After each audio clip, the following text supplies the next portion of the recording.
Magandang umaga, narito na ang mga unang balitang hatid ng GMA Integrated News.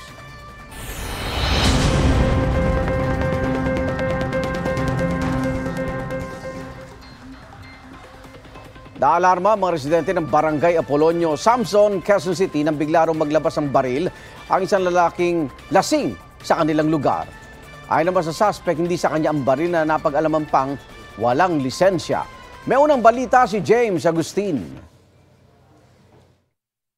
Kuha ang larawang ito ng isang concerned citizen sa Barangay Apolonio, Samson, Quezon City kahapon. Ang nakaupong lalaki may hawak na baril sa kanang kamay.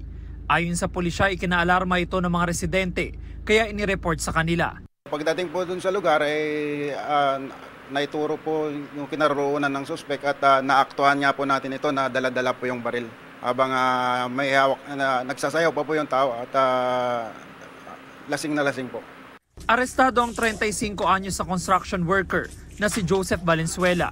Nabawi sa kanya ang isang baril na kargado ng mga bala.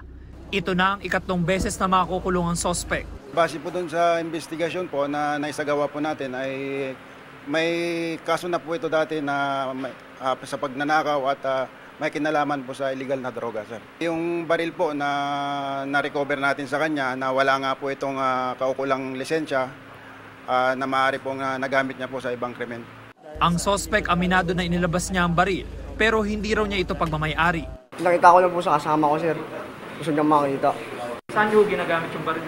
Wala ko lang po, sir. Kumbaga, pinatago lang din po sa akin. Kaya po kinuha ko. Pinatingin ko din po sa kasama ko. Pero lasing ho kayo nila. Oo, sir.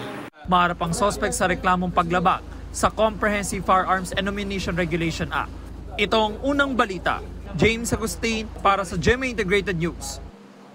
Kapuso, mauna ka sa mga balita. Panoorin ang unang balita sa Unang Hirit at iba pang award-winning newscasts sa youtube.com/GMA News. I-click lang ang subscribe button. Sa mga kapuso abroad, maaari ka ring masubaybayan sa GMA Pinoy TV at www.gmanews.tv.